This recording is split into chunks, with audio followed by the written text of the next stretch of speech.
Já lá se vão 53 anos, mas em todo caso vamos fazer um esforço de memória. Bom, tudo tem um princípio, né? Vou ver se eu me lembro aos pouquinhos de como é que foi que começou a coisa.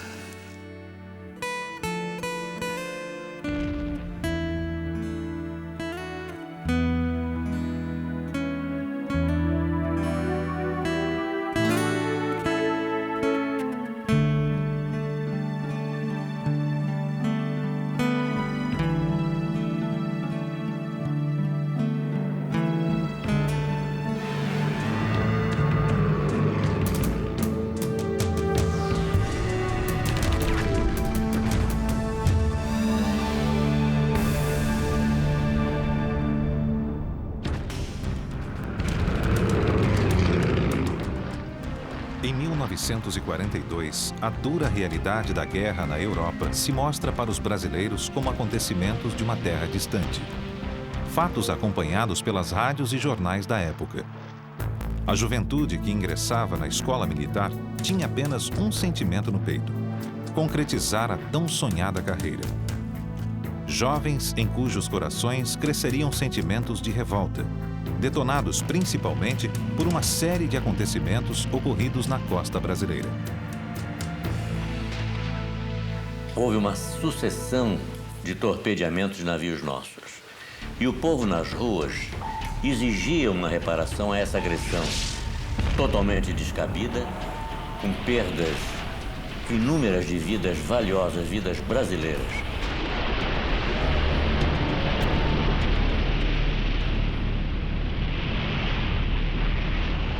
Foi decidido enviar a FEB para o Teatro de Operações Mediterrâneo e a FAB, por sua vez, resolveu enviar 2 unidades para o Teatro de Operações. Uma unidade de combate, que seria o primeiro grupo de caça do qual eu participei. E a primeira esquadrilha de ligação e observação, que era integrada na FEB. Era uma esquadrilha que trabalhava com artilharia divisionária da Força Expedicionária Brasileira.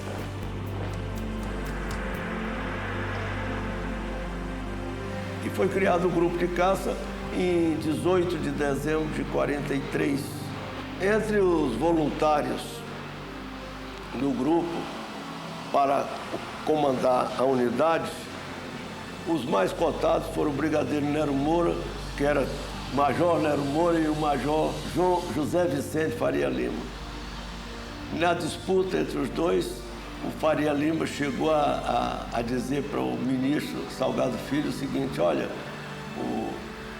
eu tenho as mesmas qualidades do Nero e eu gostaria de ir porque eu sou mais antigo. Uma dessas conversas aí, o Nero aí rebateu dizendo assim: eu sou ministro, o Major Faria Lima é engenheiro e eu só sou piloto.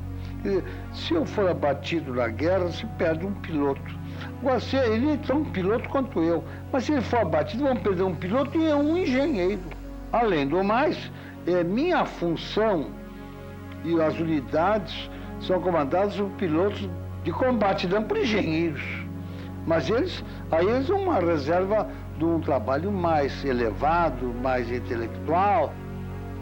E o grupo de caça foi ter que ser trabalhado aqui. Para isso, o brigadeiro Nero Moura foi logo nomeado, ele era, nesse tempo era major, foi nomeado comandante do grupo, e como comandante do grupo, ele optou por um voluntariado.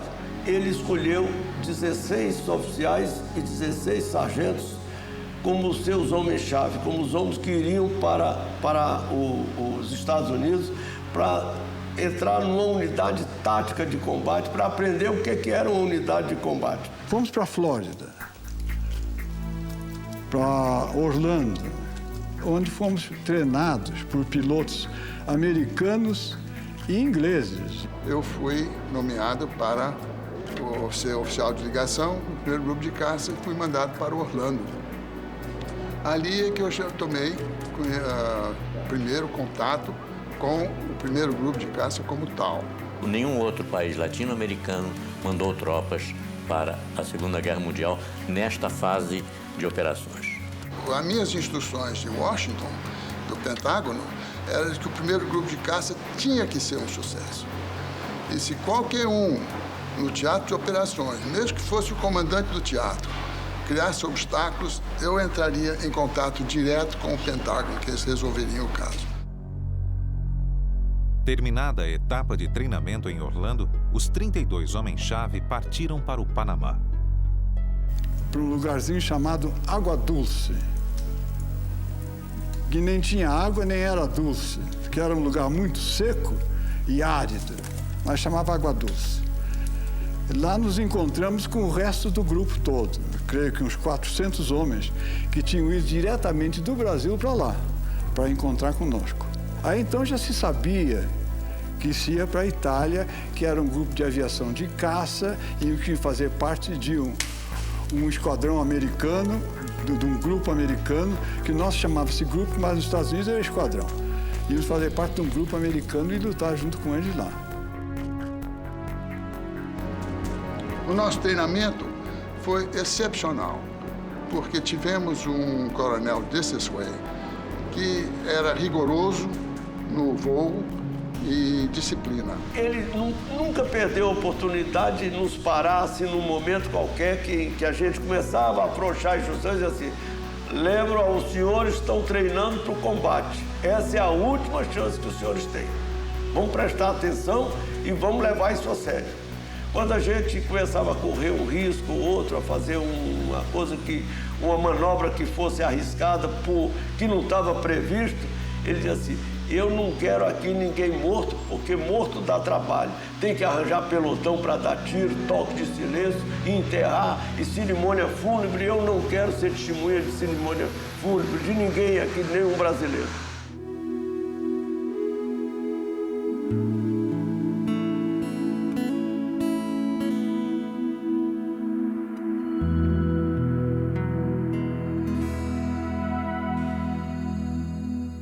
E o voo era encerrado às 12 horas. Daí nós íamos para o rancho, onde havia uma grande dificuldade de assimilação à comida americana. A comida horrível. Um certo dia, o Dissesway veio falar comigo. Está havendo um problema muito grande, porque os pilotos não estão prestando atenção, eles não estão seguindo os voos, não estão conseguindo me acompanhar. Eu disse, olha, coronel, eu acho que talvez seja a comida. Mas, enfim, havia necessidade de se comer e, aos poucos, todos foram se habituando. Daí, o nosso apelido de avestruz, porque tudo que davam para nós comíamos. Era aquele bando de gente, assim, com aquele cap branco, assim, parecia mesmo avestruz. E comendo as coisas mais disparatadas para o brasileiro lá. Era feijão com açúcar, leite em pó, e café ralo, que parecia um chá. A comida americana aqui não é do gosto deles. Era a falta do feijão e da carne seca. Brasileiro que não come feijão e carne seca, não tá bom dos nervos. Então, o Nero pediu e foi uma remessa de comida nossa, né? E então, o grupo se reanimou e voltou à normalidade. Terminado essa nossa primeira fase de treinamento, nós embarcamos no canal do Panamá, num navio, e, atravessando o Golfo, fomos com destino aos Estados Unidos. Embarcamos num trem e fomos para a base Suffolk, onde, então, entraríamos em contato com o nosso famoso P-47. Ele foi transformado em caça-bombardeiro. Não houve avião alemão caça-bombardeiro que se ombreasse com o P-47. As 8 metralhadoras dele eram a raso, porque eram uma potência tremenda de fogo. E era muito bom. Nós nos deslocamos dos Estados Unidos para o front italiano no navio que tinha sido francês, mas estava arrendado pelos americanos para transporte de tropa, o USS Colombie. E foi uma viagem de carregava muito risco, porque era uma zona frequentada pelos submarinos alemães. Mas eles tinham uma belíssima escolta, que os alemães de vez em quando furavam. Furavam com uma facilidade, não tivemos sorte. Lá para as tantas, não sei quem é que teve ideia, se foi o Rui, ou se foi o Meirinho, não sei. Disse, olha, nós precisamos bolar o nosso símbolo aqui. E na discussão aí, disse, olha, a coisa que mais caracteriza a gente aqui é o fato de nós sermos avestruzes ainda, comendo esses negócios. Isso é boa ideia, então. Quem é que é mais parecido com o avestruz aqui? Era o Lima Mendes. Aí eu pedi ao Lima Mendes para posar um pouquinho, fiz a caricatura dele, depois adaptei a cara do avestruz. Com essas cores que estão aí, que eu vou explicar o significado delas, e mais o termo Sentapua, que quem trouxe isso foi o Rui. Então eu desenhei as cores que todo mundo conhece. Isso aqui é uma nuvem.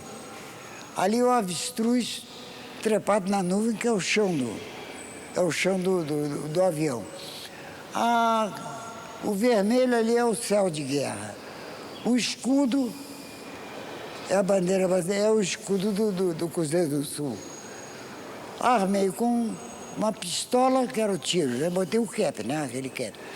E depois que nós entramos em combate e que começamos a levar tiros dos alemães lá, fizemos mais aquele flaco estourando ali.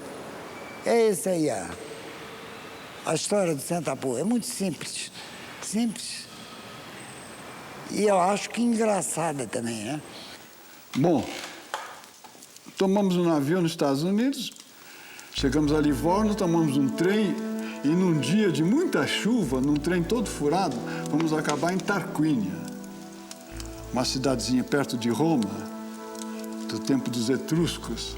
Em Tarquínia, a área a nós destinada já estava pronta, as barracas montadas, era uma ala num lugar sujeito a alagar, a época era de chuva, lama. Nós olhamos, mas como é que nós vamos acampar ali? Conclusão, eles nos deram uma lagoa. Bom, então o que aconteceu? Aconteceu que nós armamos as barracas dentro da água mesmo, né? Então, claro, depois, com o passar do tempo, nós transformamos o acampamento, drenamos aquela água e abrimos valas e valetas, etc. É um período muito triste foi aquela nossa chegada. E nós também já sofremos aquele impacto da guerra, porque antes era tudo treinamento, agora nós estávamos na guerra, propriamente dita, né? A guerra na Europa em outubro de 44 se caracteriza pelo embate de diversas frentes aliadas, que pouco a pouco empurram os alemães para a Europa Central. Ao mesmo tempo, estrategistas aliados optam por manter os combates contra os alemães entrincheirados no norte da Itália, pois, do contrário, as divisões inimigas poderiam sair da Itália e ir reforçar as frentes oriental e ocidental da Europa, comprometendo e certamente estendendo todo o desenrolar do conflito no velho continente. Enquanto isso, resta ao povo italiano do norte pôr esperança nos exércitos aliados e aguardar o momento de ter a mesma sorte que seus irmãos do sul, serem libertados do jugo nazista. Quando nós chegamos na Itália, nós encontramos a guerra, vamos dizer assim, academicamente, na segunda fase do combate, que era a interdição do campo de batalha. Não permitir que o inimigo trouxesse suprimentos para a linha de frente, para a linha de bombardeio, para a terra de ninguém, para a bomb line, um lugar onde era de um lado era o lado amigo, de outro lado era o lado inimigo. Nós fomos treinados para fazer a guerra total, principalmente a obtenção da superioridade aérea. A obtenção da superioridade aérea é avião contra avião, é destruir o avião, o inimigo no ar, para a gente poder ter liberdade de manobrar na terra. Chegamos na Itália, essa fase já estava realizada. As estatísticas comprovam. A porcentagem de perdas em ataques a objetivos no solo é muito maior do que nas missões de escolta ou interceptação. No combate aéreo, luta-se contra um inimigo em igualdade de condições. No ataque ao solo, o avião está vulnerável, em linha reta de bombardeio, restando ao piloto aguardar o momento certo de soltar suas bombas e recuperar a altitude, escapando como pode da artilharia antiaérea. Quando eu cheguei, fui me apresentar ao coronel Nilson, que era o comandante do 350. Aí ele falou em inglês comigo. This is the first time I have had my squadrons all together in one location. And I have not asked for this group of South Americans. I don't necessarily want them here, but I don't want any problems with them. Aí eu retruquei em inglês também para ele, dizendo, Colonel, one day you will be very proud to have had this Brazilian fighter squadron under your command, because you do not know what they are or how they are. At the time they arrived, naturally, it was a big question mark for us, as it would be with anybody. They were coming in new. We had no idea what their capability was. We knew they were well trained, but what kind of fighters they would be, we didn't know. And so we held our opinions and waited to see what would happen.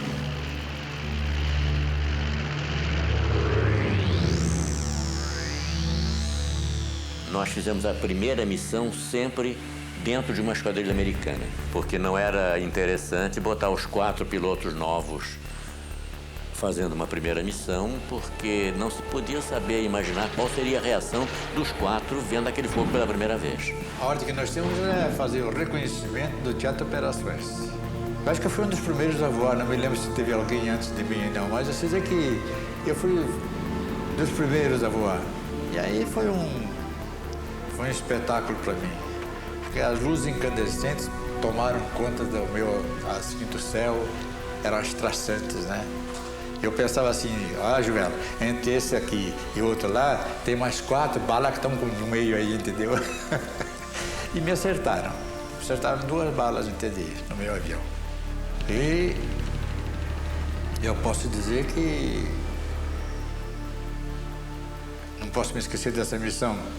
É natural, né? A primeira missão é o batismo de fogo, como se diz. Eu me recordo que eu suava demais. Na recuperação, eu puxei com tanta força que a máscara chegou a descer do rosto. Não é questão de ter medo, é questão de ter preocupação, de cumprir a missão e defender o nome nosso da FAB, que estava lá, porque eu era um dentro de 3 americanos. Então eu não podia fazer feio. Eu era o número 4 de uma esquadrilha de 4 aviões americanos. 3 eram americanos e eu lá atrás. Lógico que na minha cabeça, tudo que o seu mestre mandar, fazeremos tudo, né? Tinha que ser assim, com medo de me perder lá. Era a primeira vez que eu saía para o combate. E o alvo até era meio velhaco.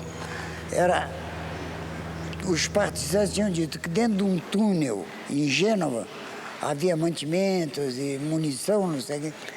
Então, o comandante, que se chamava, por coincidência, Captain Brasil, quando chamava Brasil, eu respondia, então não era eu, era ele. E então chegamos lá em cima do túnel, ele mergulhou, jogou a bomba dele lá dentro do túnel, veio outro, mergulhou. Quando chegou a minha vez, o túnel tinha passado já. Aí eu tive que fazer assim para pegar o túnel. Quando eu fiz assim, bati com a cabeça no canopi lá em cima. Eu digo, poxa, eu não sabia que eu era tão ardoroso assim. Eu nasci para caça. Isso aí foi velhaco. Aí foi embora. Na volta, nós estávamos em Tarquínia ainda. O outro esquadrão americano, que era rival desse, que estava em Tarquínia, com o qual eu voei, no 342, ficava em Pisa. Aí o Brasil, o Captain Brasil, passou, deu um rasmose na pista lá de Pisa, puxou um tonolento. Eu digo, agora esses safados vão ver que brasileiro também sabe fazer essas coisas.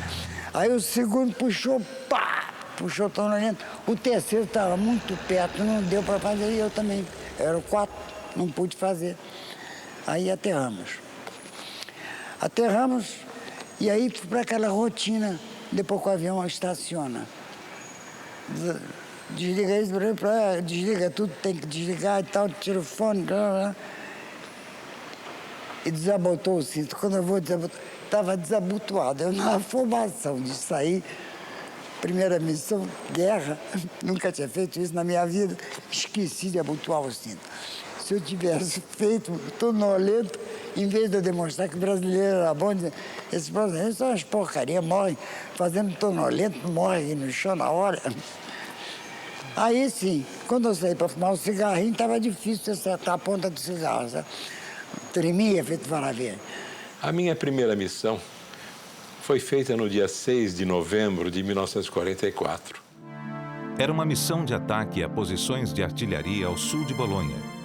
John Richardson Cordeiro e Silva e o aspirante da reserva convocado Fernando Correia Rocha estavam entre os brasileiros escalados naquele dia. Você era acordado pelo oficial de operações. Para não acordar os outros companheiros, ele ia muito devagarinho até a sua cama e chacoalhava você e dizia: fulano, você vai voar. Eu parecia que ouvi o seguinte: Rocha, você vai morrer. Eu voei como número 4 da esquadrilha comandada pelo Major Gable. O Cordeiro voou como número 4 da esquadrilha comandada por um capitão Watson, se não me engano, Watson. Ele atacou o objetivo, a esquadrilha de trás, ela se distanciou um pouco para fazer o ataque, o objetivo era a mesma zona. A antiaérea já começou em cima da primeira esquadrilha, que era o Gable, né? Eu, quando mergulhei, era o número 4, eu mergulhei e soltei minhas bombas. E até hoje eu estou para saber onde é que foram as bombas. Na recuperação, a esquadrilha, que eu era o número 4, não recuperou para o alto, mas quase que colou no solo e começou a pegar alvos logo ali perto de Bolonha. E eu fui seguindo, atirando no que eles atiravam, né? Sem ter muita noção daquilo que eu estava fazendo, né? Logo em seguida, pelo rádio, eu ouvi a seguinte conversa. Ele já foi. He's gone. E aí um perguntava, who is gone? Aí a outra voz respondia, I think that was the Brazilian. Eu acho que foi o brasileiro. Aquilo, na minha mente, foi como se tivesse uma coisa assim, estourado uma bomba dentro de mim. E eu, então, quando eu vi it was the Brazilian, como éramos dois brasileiros, eu até tive instintivamente, uma reação de me apertar. Eu estou vivo. Então foi o Cordeiro que morreu. O Cordeiro foi abatido. Ele era do C5. O assistente do mecânico, quando viu que o avião não regressou, chorava feito criança. Então, para ver a emoção que tinha os mecânicos na esperança do regresso do seu piloto e do seu avião. Bom, morreu o Cordeiro, demos uma Delphi para ele, tomamos um pileque de vermute, que era a bebida que nós tínhamos no acampamento, sentimos a morte dele cantando, brincando, como ele representou para nós, porque ele foi no Panamá, foi nos Estados Unidos e estava sendo do grupo. De forma que a primeira missão foi apenas para sentir como era de fato o negócio depois que o pano subisse. Que não era mais conversa nem briefing, era para valer.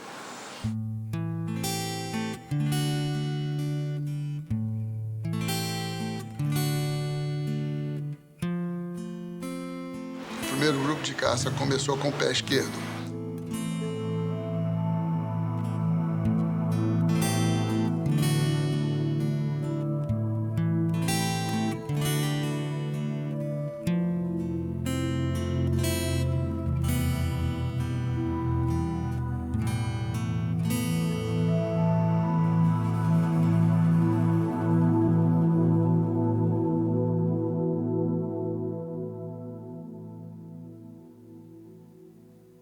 Aí eu suponho que o coronel deve pensar, meu Deus do céu, o que foi que veio cair aqui para cima de mim?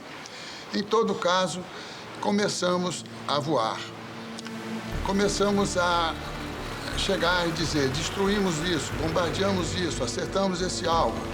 E o americano começou a perguntar, ué, essa turma que chegou agora já está fazendo isso tudo e a nossa aviação não está fazendo nem metade disso? Como é que pode?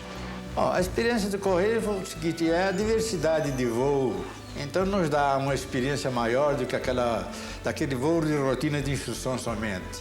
O piloto brasileiro tinha experiência de voo aqui no Correio Aéreo Nacional. Ele voava sem mapa, sem rádio, no Cisca, de qualquer jeito. Então, ele aprendeu a olhar, ver e observar. Ao passo que os pilotos americanos eram muito novatos, eles olhavam e não viam. Eu recebi as missões do comando do grupo, do 350, grupo 350 americano, do qual nós éramos um esquadrão. Éramos 4 esquadrões, um brasileiro e 3 americanos. Eu preparava os mapas todos dos lugares que tinham que ser atacados, dos lugares onde os aviões tinham que ir, e no dia seguinte de manhã, com os pilotos chegando lá todos na nossa sala de informações, eram mostrados os mapas, os lugares e a melhor maneira de ir para lá, os lugares onde que tinha artilharia antiaérea mais forte, maneira de evitá-las. E passava depois para o capitão Pamplona, que dizia o que ia ser feito, quantos ataques ia ser feito, por onde ia ser feitos os ataques, etc. A Esquadrilha Amarela decolará em primeiro lugar, precisamente às 8 horas, e a Esquadrilha Azul decolará logo em seguida, tomando o rumo de 357 graus. Foi escolhida esta rota por não passar por lugares muito defendidos por artilharia antiaérea. As missões eram normalmente de bombardeio picado.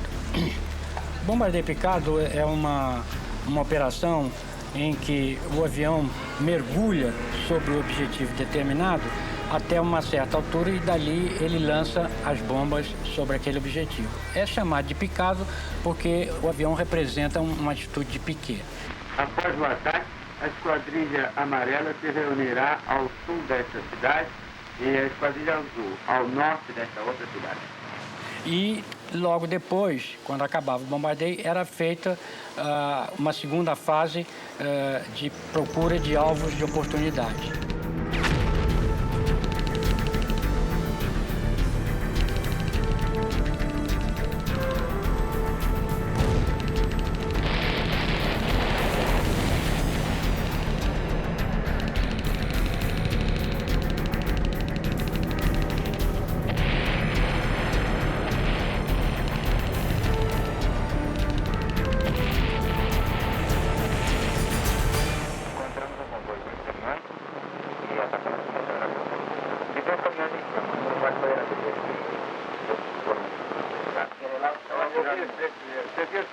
Realmente, 2 impactos na ponte, um nesse lado da estrada, lado norte, e o outro lado sul.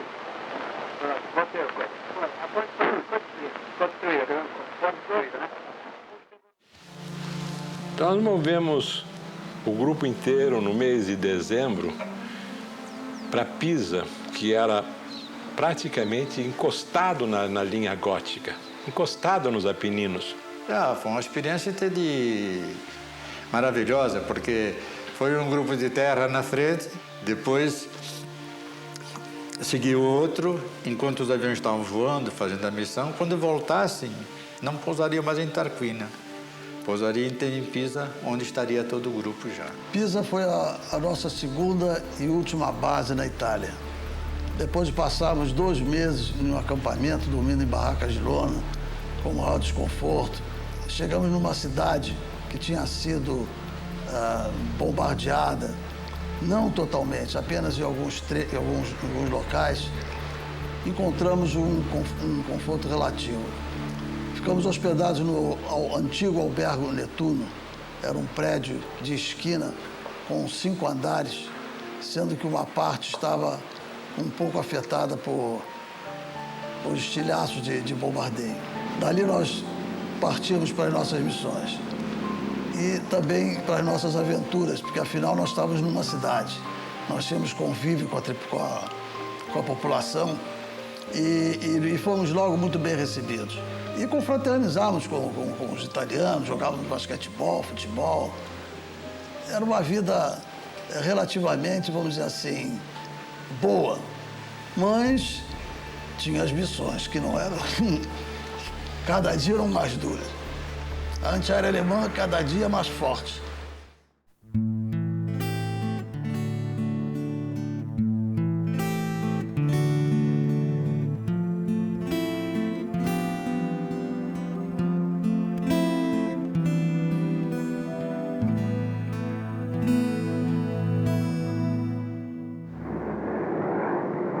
Levamos o nosso microfone ao lado de uma pista no aeródromo na Itália, de onde decolam os aviões da FAB, para apoiar as forças terrestres aliadas aqui na frente italiana. É por isso que não estranhamos encontrar já, ao lado do seu avião, um piloto da FAB, que quero apresentar a vocês, o Tenente Rui Moreira Lima. Aqui nessa frente de combate temos dois inimigos, o alemão e o tempo, esse amigo da onça de sempre. Não é fácil falar em nome dos meus companheiros, porque cada um deles tem os seus próprios problemas e opiniões, muito embora estejamos todos aqui movidos pelo mesmo ideal. Num ponto, entretanto, tenho observado que nossos sentimentos coincidem. As saudades que sentimos de casa são imensas e se transformam, sem dúvida, numa das maiores provações da guerra. Creio bem que a mensagem de Natal de todo o grupo se reúne numa única palavra: fé. Fé na vitória dos princípios que defendemos. Fé na força e sinceridade dos nossos sentimentos. Fé na felicidade que o futuro nos reserva. Dentre as 93 missões de guerra que eu executei na Itália, há uma que realmente eu gosto muito. Foi um bombardeio que nós fizemos aos duas pontes em Piacenza, que eram vitais para a alimentação do suprimento dos alemães. O avião que estava na minha esquadrilha na frente acertou as bombas em cheio na segunda ponte e eu mergulhei também e consegui acertar as duas bombas na ponte. Recuperei muito baixo, tão baixo que eu entrei na fumaça. E o Meirinha, meu colega, ele falou: Goulart, o que é que houve? Goulart sumiu. Eu aí disse: não, ainda não foi dessa vez. Recuperei o avião, ganhei altura e regressamos à base. Essa missão nos valeu um elogio especial do comandante 350. As duas pontes foram destruídas e impediu realmente que as tropas alemãs, durante algum tempo, conseguissem um suprimento normal.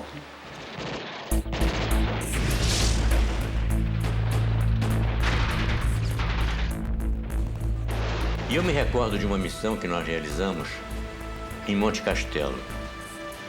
A FEB fez 3 tentativas para subir lá, tomar conta do morro, do Monte Castelo. E numa dessas missões, nós fizemos com bomba incendiária. A esquadrilha era comandada pelo Lagares. Eu era o número 3 dele. E eu me recordo que em cima do morro, as trincheiras estavam todas feitas, o que dificultava justamente a subida da tropa brasileira. Eles estavam a cavaleiro da situação e qualquer brasileiro que pusesse a cabeça de fora, eles metralhavam lá de cima. Então era imprescindível que essas trincheiras perdessem a sua ação, ficassem inativas. E coube ao Lagares comandar essa missão, da qual eu fazia parte. E com bombas incendiárias nós fomos atacar essas trincheiras. E nós vimos então os soldados saindo para se proteger do fogo, porque senão eles pegariam fogo junto com o armamento que nós havíamos lançado. E essas trincheiras nós conseguimos desativá-las todas nesse ataque. Então a FEB conseguiu subir. Conseguiu subir e tomou conta de Monte Castelo.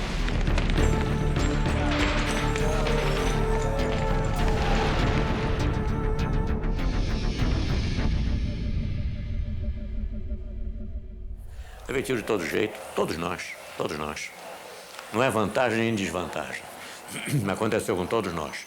Não é mais coragem nem menos coragem. São ossos do ofício. Entende? No início, os pilotos mandavam a gente fazer muito zigue-zague para evitar antiaérea. Depois, a experiência vem e a gente verificava que o projetil do chão para 12 mil pés levava mais ou menos 10 segundos. Então, a gente ficava na reta e contava 1001, 1002, 1003. Quando chegava a 1008, mudava de rumo. E, normalmente, a antiaérea explodia ali e não acertava. Quer dizer, o 88 realmente só nos acertava numa casualidade ou num tiro de sorte. E a gente ia assim até atingir o objetivo. Se o objetivo tivesse descoberto, então o comandante da esquadrilha mandava tomar posição de mergulho, quer dizer, as esquadrilhas ficavam uma ao lado da outra e era então iniciado o mergulho individual. Cada um mergulhava e fazia a sua pontaria, soltava as bombas e já tinha uma certa instrução se a recuperação seria pela direita ou pela esquerda. Este era o momento que a gente podia ser atingido, porque eles tentavam de 40 milímetros e do 20 milímetros eles não atiravam propriamente no avião. Eles atiravam com espoletas para explodir numa determinada altitude. Então aquilo formava um prato de explosões em que o avião tinha que passar através dele porque a gente ia mais baixo do que 5 mil pés para lançar as bombas. Cada um levava lá a sua, ou escapava, ou pegava pequena, mas de uma maneira geral eles acabavam acertando alguém. O que se fazia sempre era colar no chão. Porque, veja bem, as armas antiaéreas estão sempre em pontos altos. Torres de igreja, colinas, essa coisa. Então, se você colar no chão, uma colar de cortar grama, eles param de atirar, porque eles atirariam neles próprios.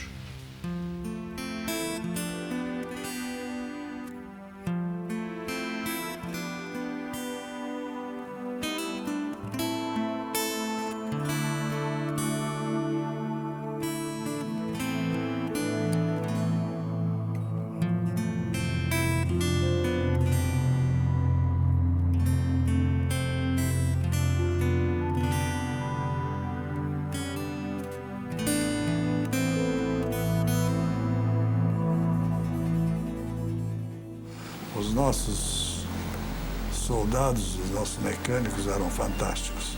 E levava 3 dias a manutenção. Pois bem, sabe quanto tempo nós fazíamos? Numa noite. Agora, mas como? Pode fazer, porque levava 3 dias, que era o mecânico com assistente que fazia a inspeção. Entretanto, quando nós veio para o hangar, todos aqueles elementos mecânicos do grupo, por exemplo, do Flight C, todos iam ajudar. Lá, uma bela tarde, tive uma comissão de inspetores americanos examinando os meus aviões. Eu era chefe de uma esquadrilha, a esquadrilha C. E havia um livro para reportagem dos defeitos apresentados nos porta-bombas e nas metralhadoras. Pois bem, um dia essa comissão me apareceu lá e começou a me olhar, e, sem conversar comigo, olhar o avião e ver o nosso trabalho. Depois de algum tempo, o avião saiu para a missão e então o chefe da comissão veio falar comigo. O senhor é o chefe da equipe? Eu disse, sou. Por que o senhor não anota defeitos apresentados no material de armamento? Eu disse, por quê? O senhor não apresenta defeito nenhum, como é que eu vou anotar? Mas não tem defeito? Não. Como é que o senhor faz para não dar defeito nas metralhadoras, nos porta-bombas? Eu não faço nada, faço apenas manutenção do material. Pronto. Aí eles saíram de boca fechada e foram embora. Nós tínhamos 25 aviões e estavam sempre disponíveis 23. Eles diziam, como é que vocês conseguem? Simples. É um ajudando o outro. Prosseguindo na estatística cruel de perda de 3 por mês, nós perdemos 2 pilotos no dia 4 de fevereiro. Foi o Joel Miranda e o Danilo Moura. Foram abatidos lá em Castelfranco, próximo a Verona, a cidade de Romeu e Julieta, e foram acolhidos por partisãs, os 2. Cada um diferente, em lugares diferentes, porque o salto de paraquedas foi feito a muito baixa altura e eles não se encontraram mais, só se encontraram no final da guerra. Aquela missão, entende, foi uma missão, vamos dizer, devia ser pacífica e calma, porque o Vale do Pó todo estava coberto de serração. Aí estava voltando. Quando, numa outra abertura de serração, ouviu? Eu vi um trem embaixo. Aí eu desci, ouviu? Digo, já foi estreifado, não vou tirar. E comecei a subir. Quando eu comecei a subir, ouviu? Eu fui atingido e o avião começou a pegar fogo. Bom, os tiros penetraram, o avião começou a pegar fogo, entendeu? Então, aí entra a fumaça, entende, na cabine, imediatamente. E eu, o que eu fiz? Eu vou saltar de paraquedas. Quando eu fiz isso, entendi, fui sair na tangente, mas o fio do meu fone ficou preso. Então, fiz um braço de alavanca e meu pé foi para cima, viu? Foi para cima e eu fiquei de cabeça para baixo e desci para cima do avião. E naquele momento eu digo, vá para a fuselagem. Eu digo, Joãozinho disse, não, senhor, não. Então eu mergulhei de lado, viu?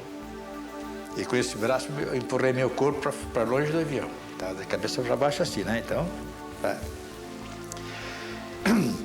Quando eu saí da fumaça e fui abrir o paraquedas, tá tudo em verdadeira grandeza. Quer dizer, na realidade eu estava uns 400 metros. Porque o paraquedas mal abriu, ouviu? No primeiro galeio, eu entrei no chão e entendi de cara. Perdi os óculos, folhei tudo aqui de cara no chão. Mesmo porque eu já estava com esse braço inutilizado. Só tinha o braço direito funcionando. No fim do salto não tive ajuda nenhuma. Viu? Eu apenas fui ajudado por um camponês que ele disse, eu escondo o seu paraquedas. Eu tive sorte porque aquela serração que eu tinha encontrado na minha missão, ela durou mais 2 ou 3 dias, entende, sobre o Vale do Pó. E os alemães não poderiam fazer o que eles fizeram depois. Fizeram o circo para achar 3 pilotos, um americano, o Danilo e eu. Aí comecei a sair, né? Comecei a andar. No fim de algum tempo, que eu cheguei na casa de uma mulher, bati, né? E disse a ela água. Ela olhou para mim, fechou a porta e ia, né? Eu continuei andando mais um pouco. Uns 100 metros depois, entendeu mais, eu não posso avaliar, foi um menino, né? 12 anos, mais ou menos. E ele olhou para mim assim, eu digo, ei, bambino. Eu disse, quero água, disse para ele. Ele disse, vem comigo. Eu me lembrei que as instruções, óbvio, era que os partisanos, quando ajudavam, eram por intermédio de uma criança. E bom, está de acordo com o figurino, né? Então eu continuei andando. E ele me levou na casa dos pais dele. E então, quando o pai chegou, ouviu, podia ser 10, 11 horas da noite, não sei, não lembro. Ele conversou comigo. Ele disse, então eu vou buscar um inglês que está foragido aqui nessa região para poder tirar você daqui. Ele já está cansado de beber vinho, acho que está ficando de pileque quando chegou o cara, né? Ele disse, o inglês está aí fora.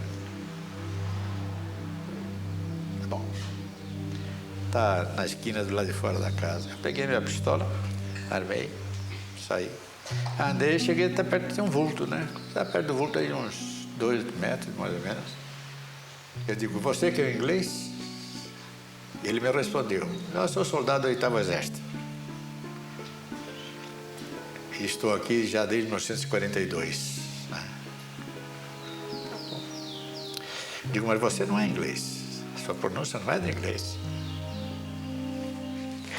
Não, estou sul-africano. Tá bom. Eu disse, meu nome é Steve Groove. Tá bom. Aí, ficamos conhecendo. Me apresentei, tudo certo. Foi com a ajuda de Steve Grove que Joel Miranda conseguiu ser examinado por um médico italiano chamado Tino Ghiotto. Joel, no salto, fraturara o ombro, além de ter torcido o tornozelo. Ir ao hospital de Campo Sampiero era sua única esperança.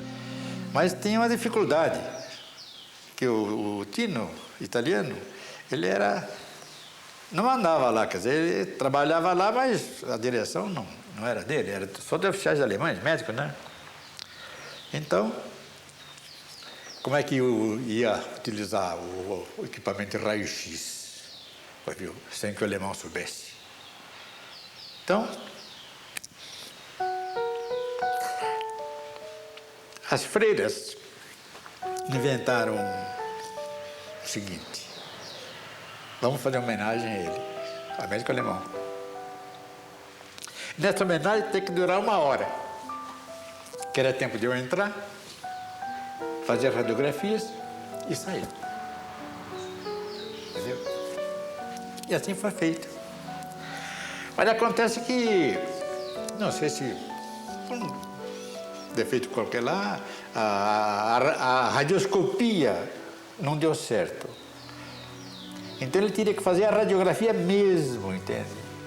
Aí então 10 dias depois tem que voltar lá. Aí já está ficando mais ambientado, porque quando eu entrei lá a primeira vez, né, passei pelas guardas do QG, viu? Olhei assim, eu falei, puxa, eu não devia ter vindo aqui, né? Porque aqui é a boca do lobo, né? É a toca do lobo, né? Mas, tudo bom. E pela segunda vez já estava sem vergonha, então pude fazer as coisas com mais naturalidade, entende? Tudo isso. E a radiografia, então, mostrou exatamente a fratura da cabeça do homem, aquele negócio tudo, e o caminho que ele devia fazer para consertar meu braço. Eu estava com 20 dias de engessado, quando os alemães começaram, entende, a se retirar, então a cercar uma porção de coisas lá. Então eu tive que retirar, entende, o gesso, viu? Porque se me encontrassem engessado, sabia que o médico tinha feito. Então eles iam atrás do médico que tinham feito, né? Certo? Então, tiraram fora. Quando os alemães começaram a passar, viu? Eu disse para ele, disse assim, olha, Steve, tem aqui a minha pistola 45, só tem um pente de munição, tem 6 tiros e você pode usar um na agulha, é o 7º tiro. Ele disse, não, você é um oficial, eu não posso pegar toda. Mas leva, eu não vou utilizar mesmo. Com o braço como eu estou aqui, não vou fazer nada aí, entende? Mas acompanhava os partisanos atacando as tropas dos alemães, né? E o Steve, juntamente com outro, que era o chefe dos partisanos, entende? Que era o chefe da estação de lá, viu? É que comandava os ataques às tropas, né? E foi numa dessas que pegaram o Steve, né? Aí um capitão da SS olhou para ele e disse assim, você é inglês, né? Você é meu. Deu 2 tiros nele. Um aqui, outro aqui.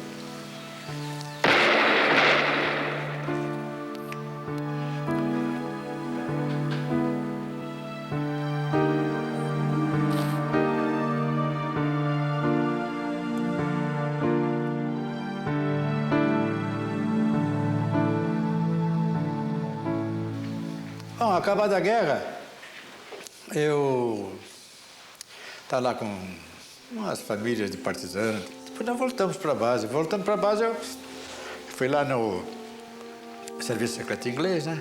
Assinei um documento lá, dizendo que não divulgaria nomes nem datas das pessoas todas, né? Que tinham me ajudado. Danilo Marques Moura decolou como ala de Joel Miranda para atacar uma ponte ferroviária e encontrou forte barragem de antiaérea. Atingido junto com seu líder, Danilo saltou de paraquedas e iniciou uma incrível jornada a pé pela Itália ocupada. Fez tudo errado com relação àquilo que nós havíamos ensinado em informações. Tudo que se havia dito, não faça isso, não faça isso, não faça aquilo, ele fez tudo ao contrário. E chegou às linhas amigas e se salvou. Ele, quando contou essa história, e nós todos ouvindo essa história, enquanto Danilo, magro, 10 quilos mais magro, 10 quilos que emagreceu em um mês, ele desmilinguiu-se. Nessa época, nós tínhamos recebido no Teatro Municipal de Pisa, que os americanos mudaram o nome para o Teatro Thunderbolt, nós recebemos a Real Ópera de Roma. Nós ouvimos essa história e eram de tal maneira fantástica, que nós, então, olhando um para o outro, dissemos, isso vale uma ópera. Vamos fazer uma ópera, vamos. Quem era o cara que tinha capacidade para fazer isso? Perdigão. E fizemos uma ópera em 5 atos. A Fuga, de Danilo Moura. É claro, influenciado por aquelas áreas e aquela coisa toda que ainda estavam nos nossos ouvidos, né? E aí juntamos, primeiramente, Perdigão, que fez grande parte do libreto da ópera, Luiz Felipe Perdigão, o Rui Moreira Lima e eu, a parte musical. E nessa escapada, nessa fuga, ele cometeu tudo que contrariou todas as regras de fuga que existiam. Mas fez isso conscientemente. E às vezes o sujeito brinca, pô, o Danilo era errado, foi fazer... Não, senhor, ele foi muito ladino, ele foi muito esperto. Aviatori que faz bombardamento, matando gente, trazendo luto. Adesso sia paracaduto, ma gli italiani têm bom sentimento. Aí ele partiu, em vez de ir pelas estradas vicinais ou pelos campos, ele saiu pelas estradas principais, pedindo cigarro para alemão, procurando as casas bem sucedidas. E ele então pedia água. Então pedia, per piacere, voglio un bicchierino di acqua o vino, sono sfolato per la guerra. Dal bombardamento de un'altra terra. Ele fazia isso porque a figura dele estava, de fato, deplorável. Ele estava machucado, estava ferido, qualquer pessoa teria pena. Ele contava uma história de cobertura dessa, mais por gestos do que por palavras, porque ele estava com a boca muito inchada. E alguns italianos o acolhiam sem a carteira de identidade, outros não aceitavam a história dele, brigavam com ele, não, para fora daqui, eu não quero vir. Então, na ópera, nós fizemos isso mais ou menos da seguinte maneira. A pessoa que ele se aproxima na casa pergunta da carteira de identidade. E ele diz que não tem carteira. E então ele responde, senza carteira che si può fare, buonasera, andare, andare. Signor vedere, per piacere. Senza portare una carteira, só buonasera. E bum, bate a porta na casa dele. E lá vai ele de novo, naquela caminhada em direção ao sul, que é a nossa base, passando por coisas incríveis. Ele se deu conta que estava do outro lado do pó. Aí disse, puxa, como é que eu vou atravessar? E fez 4 tentativas para atravessar o pó. Nesses 4 locais, ele não tinha um passe. E entrava na fila, chegava lá, o pessoal levava um passe pro alemão, dizia Heil Hitler, o alemão dizia Heil Hitler, o guarda, passava. E ele só chegava lá e dizia Heil Hitler e voltava para trás, porque ele não tinha passe. Escondido num monte de feno por um italiano, Danilo esperou 3 dias até que o passe para a travessia fosse arranjado. Mas ele ainda precisaria de mais um favor dos italianos. Quando atravessou o rio, ele pediu a bicicleta do italiano. Você pode dizer, esse é meu instrumento de lavoura, eu trabalho com isso e tal. Ele disse, mas, poxa, estou cansado, olha aí como é que eu estou. Ele estava realmente, ele perdeu 19 ou 20 quilos naquela travessia, com muita fome. Aí o Seito emprestou a bicicleta para ele. No final da guerra, ele deu uma bicicleta nova lá para o italiano, deu dinheiro, levou mantimentos. Ele, 6 dias depois de Sassuolo, ele chegou em Pisa. E a chegada foi sensacional. Esse reencontro para o comandante Nero Moura foi pessoalmente especial. Eu estava em operações, aí entra o Nero Moura, nosso comandante, com um lenço branco no pescoço, aí diz assim, Osias, sabe quem está aí? Eu digo, não. Meu irmão, Danilo está aí. pela primeira vez eu o vi vibrando, mas vibrando de alegria. Seu nome é Danilo de Moura. Seu posto é segundo tenente. BO é 345. E agora, me conte toda a sua história. Não conto, nem posso contar. Porque, meu amigo, perdeste a memória. Ele não é isso, Miranda disse, para eu não falar. Uno brasiliano aviatori, paracaduto, papum. Assis, outro piloto abatido do grupo, estava voando numa missão de bombardeio em 21 de janeiro de 45. O alvo, um depósito de combustíveis nos subúrbios de Piacenza. Seu ala na missão era o tenente Meira. Nós já tínhamos feito o bombardeio picado e estávamos fazendo a procura de objetivo de oportunidade quando ele disse, vamos voltar, que eu fui atingido. E ele aí começou a subir e eu encostei e comecei a voar embaixo do lado, procurando identificar algum estrago maior que o avião tivesse sofrido. E realmente não vi. Aí disse a ele, olha, Assis, não consigo ver nada que demonstre assim alguma coisa maior. Ele disse, não, mas eu estou voando segurando com as duas mãos. Tá muito difícil comandar o avião, alguma coisa deve ter acontecido.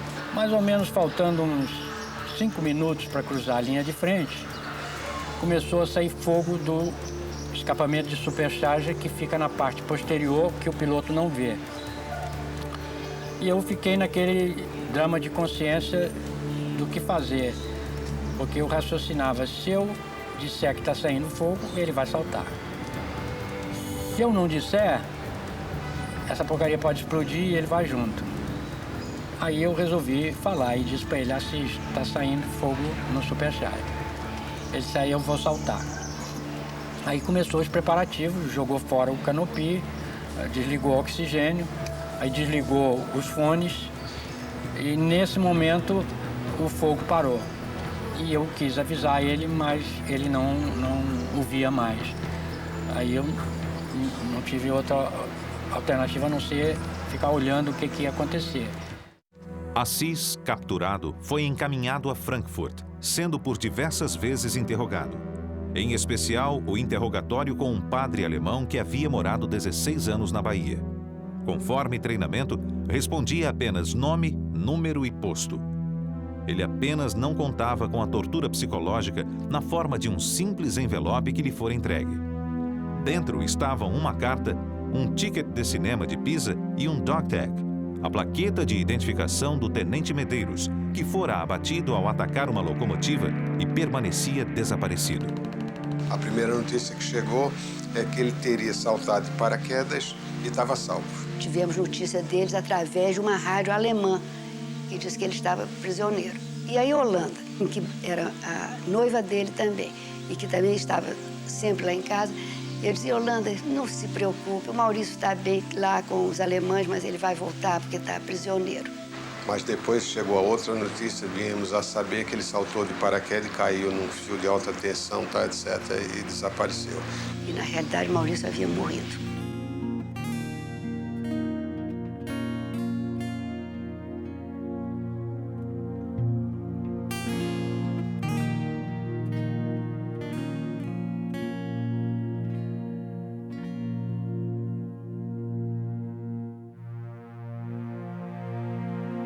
Em 18 de fevereiro de 45, Assis foi levado com mais 400 prisioneiros para o campo de Nuremberg.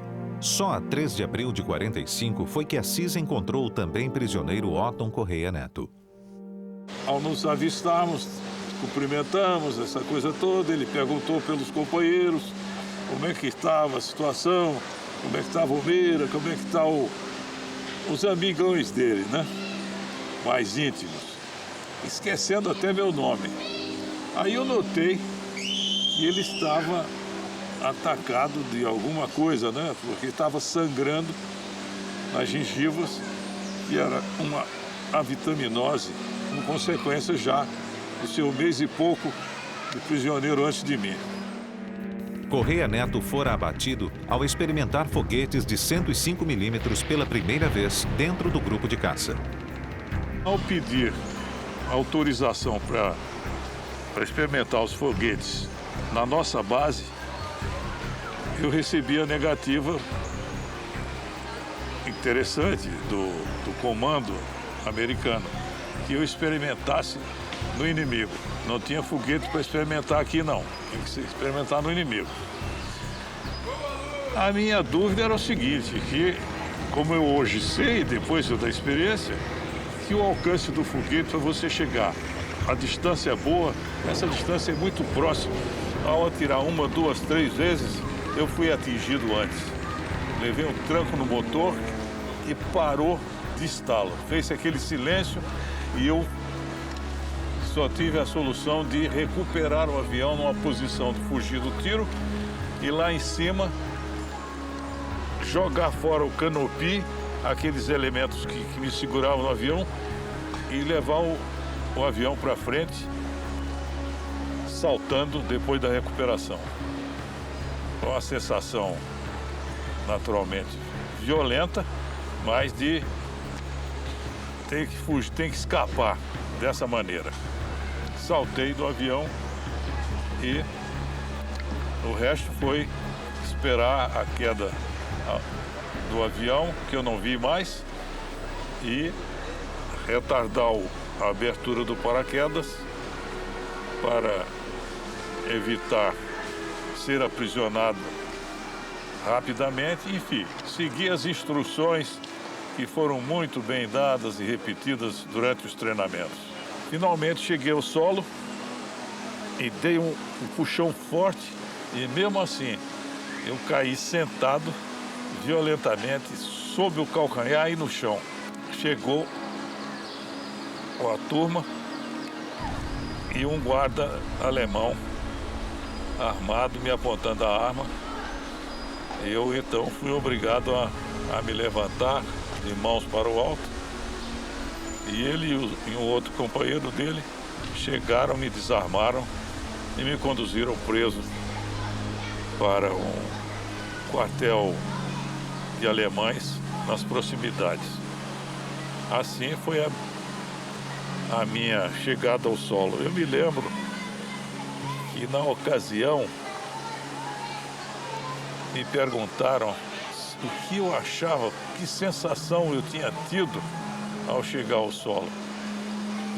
Eu tive a impressão que naquela época ainda não se falava nisso, mas eu tinha a impressão de que tinha caído na lua, pelo abandono que eu me senti na ocasião, isolado do meu mundo. No encontro em Nuremberg, Correia Neto falou para Assis que todos os prisioneiros seriam obrigados a iniciar penosa marcha de 180 quilômetros para fugir do avanço aliado.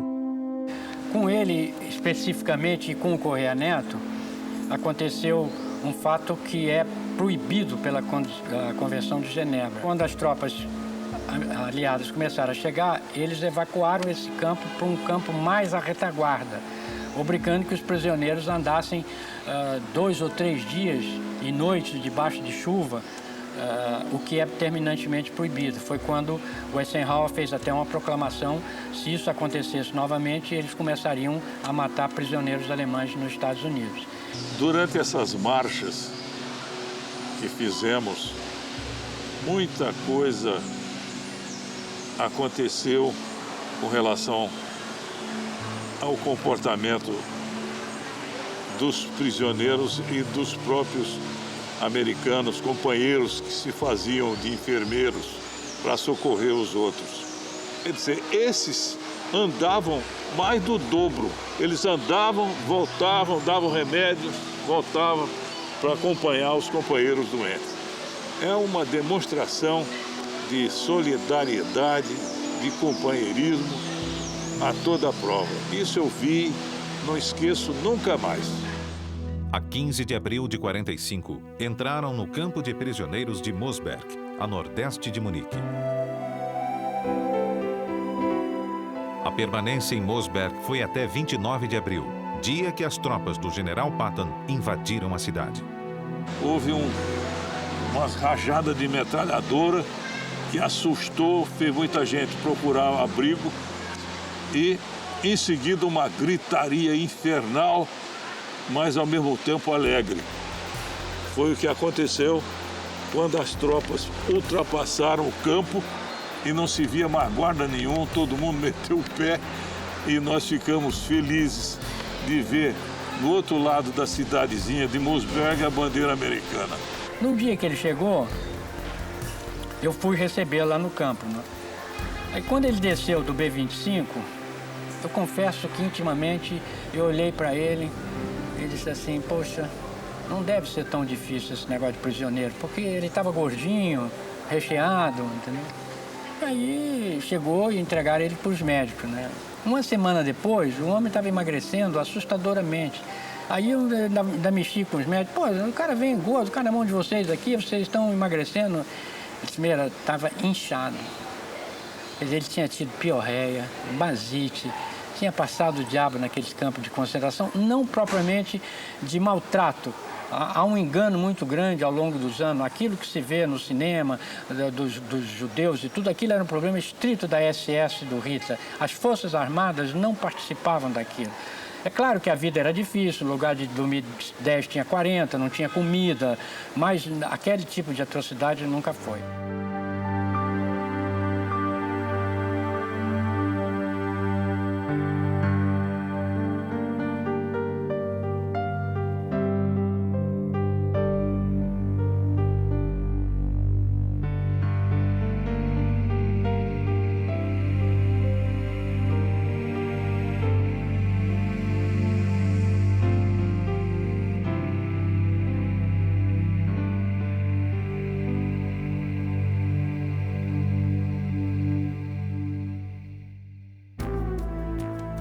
A Esquadrilha Amarela, ela era muito agressiva, muito corajosa. Seus membros eram eles o sistema vamos dizer, de autoestima deles era diferente das outras esquadrilhas. Eles eram tremendamente, vamos dizer, bravos, corajosos, sei lá como é que se chama isso.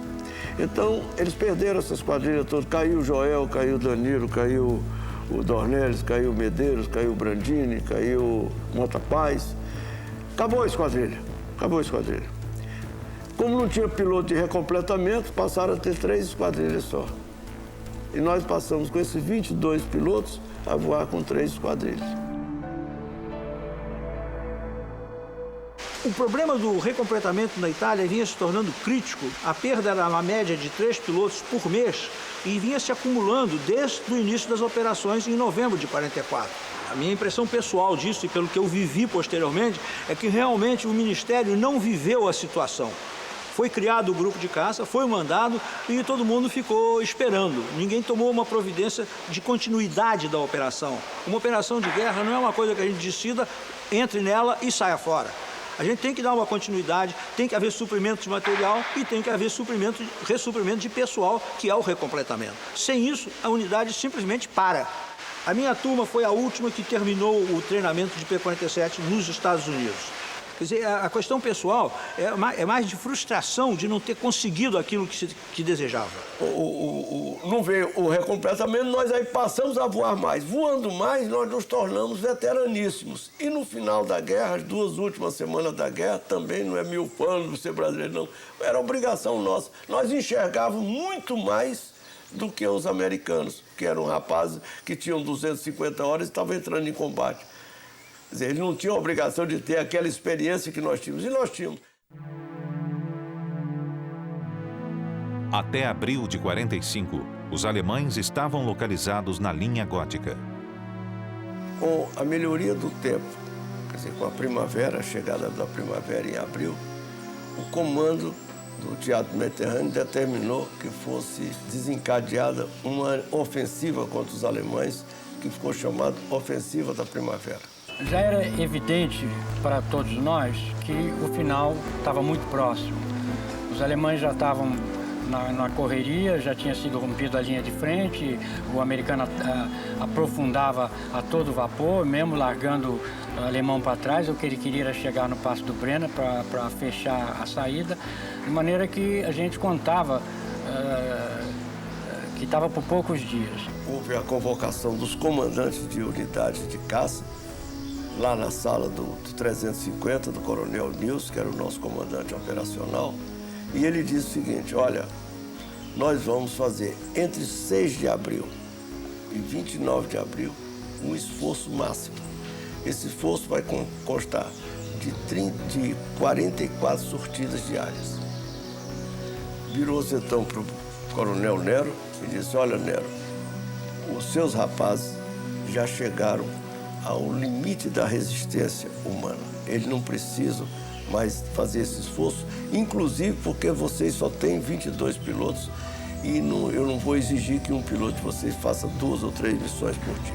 Aí o Nero respondeu: não, eu não vou. Antes de tomar essa decisão, eu vou consultar o meu pessoal, meus rapazes, o pessoal de apoio e os pilotos. Nós estávamos ali voluntários e não, brigadeiro, coronel, não vai se fechar o grupo, não. Seria uma vergonha para o Brasil se aquele grupo de voluntários fechasse. Por que fechou? Fechou porque não tinha mais voluntário, quando não era verdade. Aqui estava cheio de voluntários. Então, nós topamos. Começamos a ofensiva da primavera, nesse mês de abril. Foi um mês duro para nós, a beça, porque os 3 pilotos da estatística foram perdidos. Foi perdido o Dornelles, morto em combate, o Santos, morto em combate, e o Coelho, prisioneiro de guerra, foi ferido em combate, o Pessoa Ramos. O saltou de paraquedas, o Goulart, em território amigo. Foi uma festa como em termos de esforço de guerra e perigo e baixas. Nós sofremos muitas baixas. Decolamos e já era uma daquelas missões, embora ofensivas, sem alvo predeterminado, porque já era no recuo e na fuga dos alemães. Então o Dornelles decolou, passou sobre La Spezia, o porto de La Spezia, e subiu no eixo ferroviário que ia finalmente dar lá em Milão. O Dornelles saiu da esquadrilha, nós estávamos voando baixo porque havia uma cobertura de estratos baixos, saiu da esquadrilha e foi atacar o trem. O número 2 foi atrás dele, eu fui também, e o 4. Mas quando o Dornelles passou, ele já foi atingido na ida e já saiu pegando fogo, foi bater nos prédios da cidade. Logo adiante, eu ainda gritei para o número 2, entra sobre outro ângulo, tal coisa, papá, e nós não fomos atingidos. De maneira que foi uma triste fim de guerra para o Dornelles, e nós todos ficamos muito impressionados com aquilo.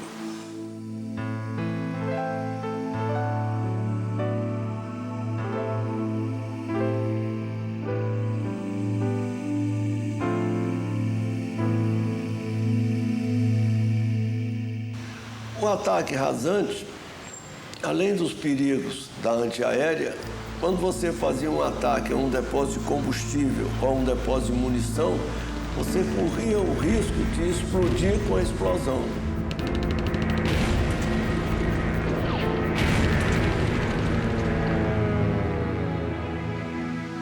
Porque uma coisa é ser abatido e a pessoa saltar de paraquedas. E outra coisa é você ver a pessoa bater no chão. Nós estávamos atacando uma área grande de depósito de munição. Para você ter uma ideia de grandeza, era uma área descampada, vamos dizer, de 500 por 500 metros, grosso modo, onde havia várias cabanas meio enterradas no solo. Então, essas cabanas, com a terra que eles tiravam do fundo para enterrar, deixar a munição lá embaixo, eles faziam mais ainda uma proteção para dificultar ataques a essas cabanas, a essas palhoças, e cobriam com palhoça e tal, para parecer que eram cabanas. E cada um de nós, então, mergulhava e atacava uma palhoça dessas, que era um depósito de munição. E o Santos, quando entrou no mergulho dele, que deu no gatilho, na hora surgiu aquela bombinha atômica na frente dele. Porque por estar enterrada a munição, ela só podia explodir para cima. Então sai aquela língua de fogo com aquele cogumelo. E ele entrou nesse cogumelo com o avião dele. Não pôde desviar, porque ele deu esse tiro a 200 metros do depósito, 300 metros do depósito, não tinha como escapar. Então eu presenciei tudo. Ao sair dessa bola de fogo, Imagina a temperatura que estava. Eu não sei nem se ele já tinha morrido, não tinha morrido, mas devia completamente transtornado. O fogo era tanto, a temperatura tão alta, que quando saiu dessa bola de fogo, a asa direita dele se desprendeu como se fosse uma folha de papel. Foi... saiu. O avião entrou no dorso e foi descendo. Ricocheteou no chão e foi cair mais adiante só. Eu só pude saber mais tarde, depois de terminada a guerra, eu fui ao norte da Itália, a nordeste, digo, porque o coronel Nero mandou 3 expedições para o território inimigo recolher pilotos que tivessem saltado de paraquedas ou pilotos que tivessem morrido. E lá é que eu pude constatar, então, que o Santos, antes do avião bater, ele saltou do avião. Ele caiu, vamos dizer, uns 200 metros antes do avião bater no chão, no primeiro ricochete. E no segundo batida, então, é que o avião bateu, explodiu e fez uma cratera do tamanho dessa sala. Deve ter morrido na queda, é lógico, ou talvez já estivesse completamente desacordado, com temperatura, cego, talvez, não sei. É difícil dizer. Agora, eu constatei nessa oportunidade que os alemães não enterraram o Santos. Eles estenderam o corpo dele, cobriram com pedras e puseram uma cruz que eu trouxe, está em Santa Cruz hoje, na base aérea de Santa Cruz, com a placa de bronze, com os dados que ele tinha no dog tag, aquela identificação que nós tínhamos no peito. Eles puseram num bronze e puseram na cruz. Eu trouxe essa placa, tá aí. Então, aí é que eu vi que ele havia saltado do avião antes, porque eu não vi. Não pude, naquela afobação, vendo o homem morrer, é demais, não é? Não deu.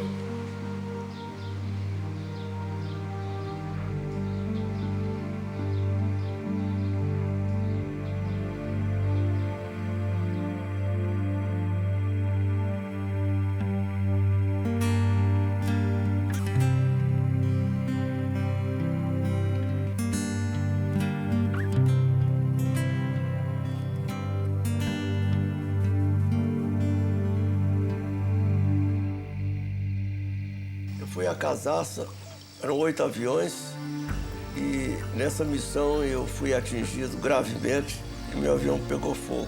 Quando eu apaguei o fogo, consegui apagar o fogo do avião, eu dei partida outra vez e ele tinha tirado, eu tinha perdido 2 cilindros e houve um vazamento de óleo muito grande e cobriu todo o avião, todo o canopio, eu não enxergava mais nada e vim sendo guiado pelo líder. Desviamos por Veneza, para ir direto a Florença, podia pousar em Florença.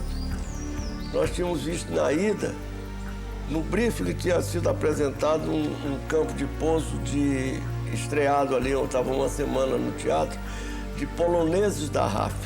E o lagarto perguntou, você quer pousar naquele campo que nós passamos, que assinalamos? Eu disse, quero.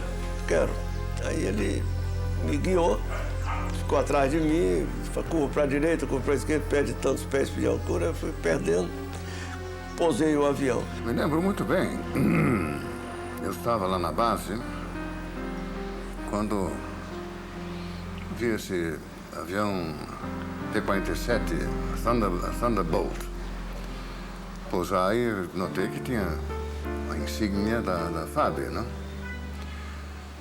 E também dava para se ver que ele tinha sido atingido, porque o avião estava encoberto com óleo. Quando eu posei sem rodas e fui até o final da pista. Na pista eu saí de dentro do avião, muito sujo de óleo, com essa vista queimada, porque eu fiz 2 tentativas de olhar para fora, e a primeira com os óculos levei olho no rosto. A segunda, nova tentativa, aí me queimou a própria vista. Então eu entrei, peguei um jipe e fui lá para...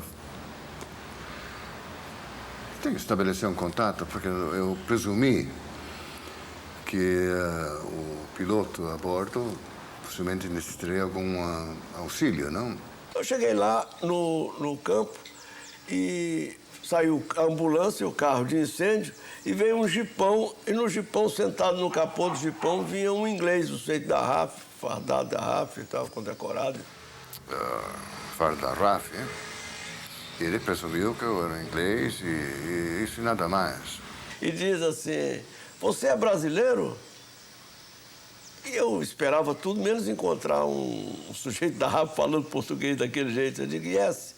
Ele, yes, coisa nenhuma, seu filho dessa. Como vão as mulheres de Copacabana, ainda estão farreando muito. Peraí, de onde é que você é? Eu sou de Curitiba, sou filho do inglês, estou metido nessa guerra, não sei o quê. E depois dele ter sido, enfim, atendido na base, hospital da base e tal, nós fomos lá para clubes oficiais, onde eu lamento dizer que ele pegou um porre astronômico. Porque nessa esquadrilha era uma tradição de quem, quando houvesse algum incidente fora do normal, o cozinheiro polonês tinha uma mistura dele mesmo, vodka, mas mais forte que vodka, chamada de spirit. Então, se metemos uns copos de spirit no Primeira Lima, aquela vibração, eu devia ser fundo branco, né? Aí eu botei com eles todos, né? Eram 2 dedinhos, beberam, tiraram o copo, eu fui tirar o copo, as 10 mãos seguraram o copo e eles me deram um pileque de vodka. Que ele terminou bem, vamos dizer, embriagado, não? Até chegar em uma turma lá de Pisa para socorrê-lo. Eu aí desmaiei, eu entrei numa coma alcoólica, perigosa. Veio um avião me buscar com o Eudo e o Gibson. Fui ao hospital de Livorno, também ainda sem acordar. Quando acordei no dia seguinte, eu estava cheio de fio no braço. E o que houve? Ele disse, como é que eu estou? Aí o Lutero, porra, tia, quase tu morre de porre. Se me perguntasse se tu morreu de guerra, eu dizia, morreu de porre. O Lutero era filho do presidente Vargas e era nosso médico lá no esquadrão. E quando nós estávamos nesse diálogo, o Horácio telefonou lá de Pisa, perguntando como é que eu estava. Eu entrei na linha, falei com ele. Ele disse, você está pronto para fazer uma missão? Estou pronto. Quer dizer, é porque não existia piloto, não é que a gente estivesse pronto ou não estivesse pronto. Tinha que estar pronto, porque senão não saía a missão e tinha havido o Nero Moura tinha assumido a responsabilidade de cumprir 44 sortidas por dia. Aí eu fui para lá e voei.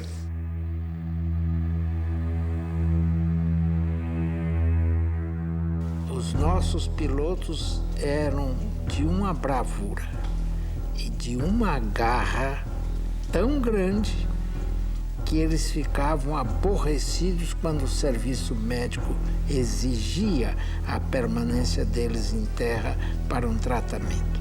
6 missões apenas, infelizmente foram 6, e deixei meus companheiros na incumbência de continuar fazendo as missões. Foi triste, porque eu sabia o risco que cada um estava passando toda vez que tinha que sair para a missão. Aguçado julgamento e senso tático fizeram com que o capitão Horácio Monteiro Machado contrariasse as ordens de ataque dos controladores aéreos e do próprio comando da 12ª Força Aérea. O alvo que lhe deram era, na realidade, o 5º Exército Americano, que acabara de penetrar pela primeira vez as linhas inimigas no Vale do Pó. Foi a primeira esquadrilha do Teatro de Operações a relatar o avanço aliado. A partir daí, o grupo ficou responsável pelos informes sobre todos os deslocamentos das colunas blindadas aliadas. Não quero imaginar o que significou o dia 22 de abril. O 22 de abril foi o dia áureo para o primeiro grupo de caça. E hoje é considerado o dia de aviação de caça do Brasil. E a quantidade de ataques que o grupo conseguiu fazer ficou consagrado no papel em que o americano, propondo ao governo dos Estados Unidos que fosse dado ao primeiro grupo de caça a medalha americana chamada Presidential Unit Citation. Infelizmente, na época ela não foi entregue imediatamente. Dizia-se que ela só poderia ser concedida a unidades aéreas americanas. E no ano de 82, nós recebemos a medalha aqui na base aérea de Santa Cruz. Particularmente, 2 fatos marcaram bem esse dia. Primeiro, que foi o primeiro dia em que eu assumi o comando de uma esquadrilha, do lado bom do 22 de abril. O lado triste é que neste voo nós perdemos um colega meu de turma, o Tenente Coelho, que só posteriormente nós viemos a saber que ele teria saltado de paraquedas, ido para o hospital e terminando prisioneiro. O Coelho foi abatido. Estava voando na esquadrilha do Meira. Meira, Turmin, Keller e Coelho. O alemão já estava perdido, espalhado pelo Vale do Pó, e o objetivo primordial era evitar que ele pudesse escapar de volta para a Alemanha, dificultar o máximo possível, destruir o que encontrasse no caminho. E realmente, quando nós estávamos já quase no final do regresso da missão, o meu ala, o Turmin, viu uma tropa alemã cruzando um rio que estava praticamente seco. E aí nós todos nos dirigimos para lá e ficamos lá até esgotar a munição, porque realmente nós pegamos eles numa situação terrível, né? Eles no meio do rio, o rio seco, né? e eles a descoberto. Então foi uma faxina, foi realmente uma faxina. Ele viu um tanque, para atacar o tanque, e a esquadrilha já tinha se retirado. Aí entra um veterano, com o número de missões que tinha, com a experiência que tinha. Ele foi fazer mais um passe, nesse passe ele ficou perdido. O Coelho foi meu ala na guerra. Quando eles voltaram, cadê o Coelho? E tal, como é que foi? Ninguém sabia, sumiu. Então a ideia que nós tínhamos era que o Coelho tivesse ficado sem comunicação e tivesse regressado. Então não havia uma explicação autêntica de por que ele não teria regressado naquela missão. Posteriormente, então, ele explicou isso. E ao saltar de paraquedas, ele foi alvejado por um fascista que metralhou a ele. E ele disse que puxava as cordas do paraquedas procurando se livrar. Não acertou a ele, mas acertou o paraquedas. E ao acertar o paraquedas, furou o paraquedas, colou e ele desceu direto em cima do telhado de uma casa. E ao ele entrar no telhado da casa, ele teve fratura nos 2 tornozelos e caiu no chão. Quando ele caiu no chão, este mesmo fascista veio armado para matá-lo. Quando chegou um cabo alemão e não deixou. Colocaram o Coelho num comboio, ele com os pés quebrados, e mandaram para Régio. Ele foi ali perto de Parma. E ele aí, então, foi transportado para um hospital de linha de frente. Mas esse hospital já não tinha mais recurso nenhum, né? Porque a invasão já tinha acontecido e o hospital estava lá em tremenda dificuldade. A única coisa que conseguiu foi enfaixar as pernas dele. E aí criou-se uma situação sui generis. O alemão tinha muitos alemães feridos nesse hospital. E ele tinha que evacuar o hospital. E não tinha condições de levar os feridos dele. Então ficou com medo de deixar esses feridos ali, porque eles poderiam ser mortos pelos partisanos. E quando os partisanos vieram, ele partiu, deu a pistola dele, uma Luger, para ele. Ele ficou como simbolicamente o comandante do hospital. Desde que ele assumisse o compromisso de evitar que os prisioneiros alemães fossem atrocidades. E o que ele aceitou, é claro. E quando os partisanos chegaram lá para matar os prisioneiros, ele disse, olha, não vai matar não, senão eu vou reclamar da Cruz Vermelha e tal, eu sou brasileiro, sou oficial. Aí ele se explicou, ele falava também italiano, com ele era um poliglota também, falava italiano, falava inglês, falava francês bem. E explicou, e os italianos então deixaram os prisioneiros com ele. Quer dizer, ele permaneceu no hospital. Quando o americano, as tropas começaram a chegar, ele entrou logo em ligação e não só ele foi transportado para o lado, como também os doentes alemães foram protegidos de... Só aí, então, é que eu vim saber que realmente não tinha perdido um companheiro, apenas ele tinha ficado algum tempo fora da atividade.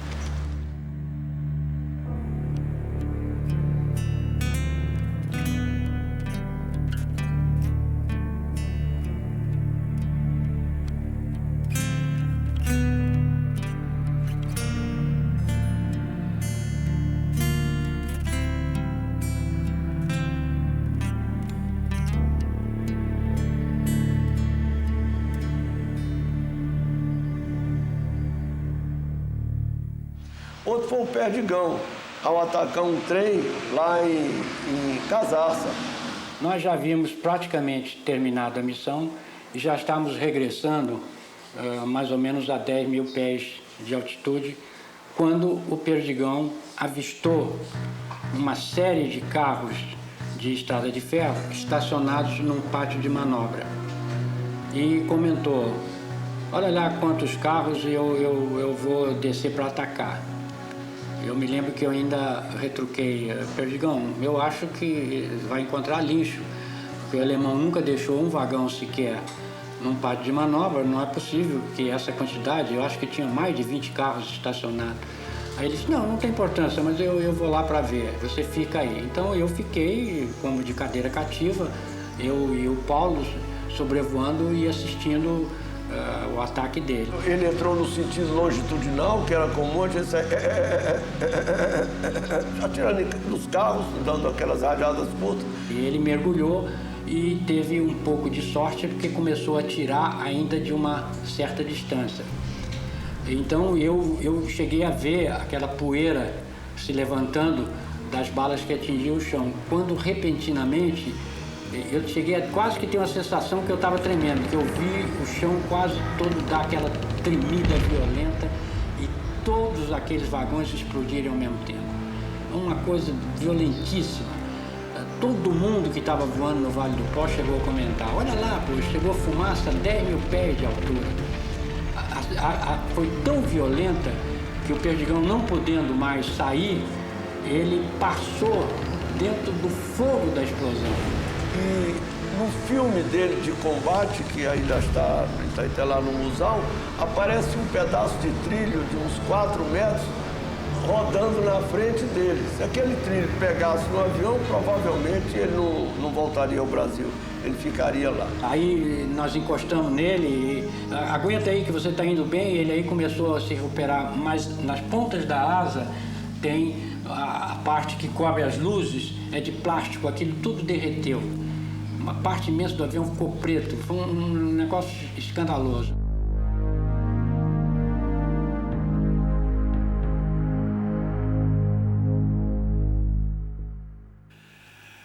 Há 2 medos. Há um medo de morrer e há um medo de matar. O medo de morrer todo mundo tem. É instintivo, é natural. O medo de matar, as pessoas mais sensíveis têm também. E no grupo tinha isso. Tinha o medo de morrer, que a gente sentia, que a gente chama de receio, e que a gente sentia principalmente quando começava a missão. Taxiando para o começo da pista, para começar aquela missão, atravessar aquelas montanhas, ir para o lado de lá, o que vai acontecer? Eu vou morrer, vou ficar prisioneiro, etc. Mas depois passava. Quando começa a ação, quando a gente começa a atirar, quando começa a manobrar, esse medo, esse receio no piloto de caça, em geral, passa. Mas tem um medo de matar. É aquele que se sente mal quando mata, que chora de noite porque matou e que tem vontade de desistir de todo. Não faço mais isso. Alguns pilotos tiveram esse medo também no grupo de caça e vinham falar com o Intelligence Officer, uma espécie de confessor, que dava conselhos, conversava. Quem sou eu para dar conselho? Conversava, dizia o que eu sentia também. E dizia a eles: olha, essa guerra está para acabar. Você não vai sair agora daqui fugido, aguenta mais um pouquinho. E a maioria deles aguentou e terminaram bem. Eu mesmo me lembro, numa das minhas missões, eu dei uma volta em cima de uma estrada e vi um carrinho pequenininho andando na estrada vermelha.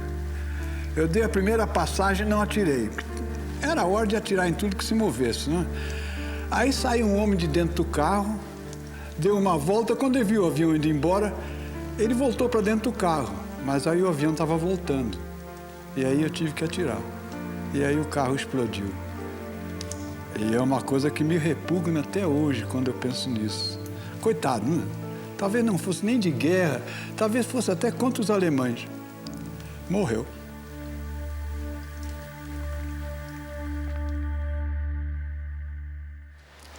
A proporção que ia se aproximando do fim da guerra, as missões, para nós, embora tivessem o mesmo perigo, a gente sentia que o risco era maior, porque morrer na véspera, só peru. E realmente era doloroso isso. E eu fui, então, fazer uma missão de bombardeio e, na hora que eu cheguei perto do alvo, me deu um receio. Puxa, será que eu vou entrar nesse fogo aí de 88? O céu estava preto. Aí eu pensei com meus botões, puxa, vai ser duro isso aqui. E aí eu resolvi fazer a missão de qualquer maneira, porque ou eu fazia ali, ou então eu estava derrotado. E fiz um mergulho, acertei as minhas bombas no alvo, recuperei, e tudo se normalizou. Mas nada mais era do que o medo, que a gente tem que dominar. Não tem jeito. E de repente soou no microfone: "The war is over", quer dizer, falando em inglês, a guerra terminou. E eu vi muito marmanjo se debulhar, chorar. Era o fim da guerra, era o fim de uma matança cruel, injusta como o diabo. O comandante Alberto Martins Torres foi o piloto brasileiro com maior número de missões no teatro de operações. Fez 100 missões na Itália. Esta última ficou bem registrada em sua memória. Quando, a certa altura, o cooler, o controle de radar, transmitiu solenemente: "Attention all flights. Attention all flights. Do not attack. Do not attack. The war is over. Return to your base immediately." Repeat. E repetiu isso. Bom, eu sentia cabelo arrepiar no pescoço, essa coisa, e tudo num só choque. Eu pensei nos meus pais dos que haviam morrido, e, enfim, foi um aglomerado emocional indescritível. De modo que eu sempre digo, esta foi a missão que mais me comoveu. Foi a última missão em que, inclusive, não ataquei ninguém. E a guerra acabou e a gente sabia que não ia perder mais companheiro nenhum.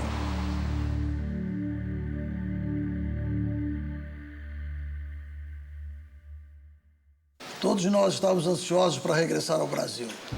Para o pessoal de terra e parte dos pilotos de caça, o retorno foi de navio, junto com o primeiro escalão da FEB, a Força Expedicionária Brasileira. Embarcamos no General Meigs. General Meigs era um navio de transporte de tropa, viu? Como todo navio de transporte de tropa, não era nada confortável. Biliches em cima de biliches, tudo amontoado. Mas só o fato de nós estarmos voltando para casa foi a viagem mais maravilhosa que eu fiz. Nós fomos recebidos fora da Barra por milhares e milhares de barcos soltando foguete, bandas de música e o povo gritando, dando vivas. Olha, é uma coisa que até hoje nós temos esta lembrança bela, né? E jamais esquecida, não há jeito de esquecer. 19 pilotos foram escolhidos para trazerem voando dos Estados Unidos os P-47 que pertenciam ao Ministério da Aeronáutica. e eram parte de um acordo firmado com os americanos. O Rio de Janeiro foi o destino final desta longa viagem. Chegamos aí no fundo da Bahia, com o céu azul, absolutamente azul. Cavu, não tinha uma nuvem, 16 de julho de 1945. Nós todos muito emocionados, sabendo que na hora que tocasse a roda no chão, nós tínhamos voltado, nós estávamos em casa. Foi assim uma emoção muito grande. E Nero Moura comandou o mergulho. Antes de ir para os Campos dos Afonso, ele resolveu fazer uma passagem pela Avenida Rio Branco, Enseada do Botafogo, subir o Pão de Açúcar, descer Copacabana, ali pelo Leme. Quando ele iniciou o mergulho, disse assim: vou atenção Jambox, vou mergulhar e mergulhei. Aí ele baixou o nariz para baixo. Ninguém abaixo do edifício da noite. O edifício da noite era o edifício mais alto que o Rio de Janeiro. Aí só ele passou acima do edifício. Todos os outros passaram abaixo do edifício. Após isso, o esquadrão reuniu-se em formatura e fomos posar no Campo dos Afonso. Eu aí pisei forte com o pé assim, bati assim. Agora eu cheguei em casa. Agora eu tenho certeza que eu voltei. Aquilo foi assim uma coisa que me segurou assim um nó na garganta, como eu estou tendo esse nó aqui.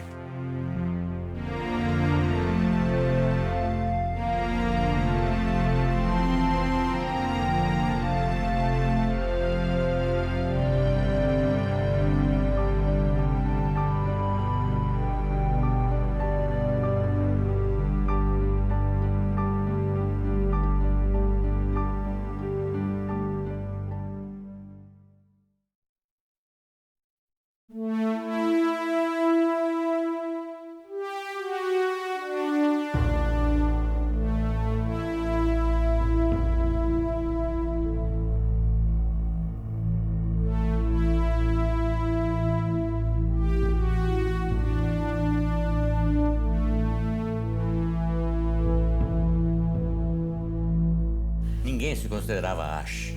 Éramos todos iguais. E todos combatentes com uma finalidade única, que era a vitória, né?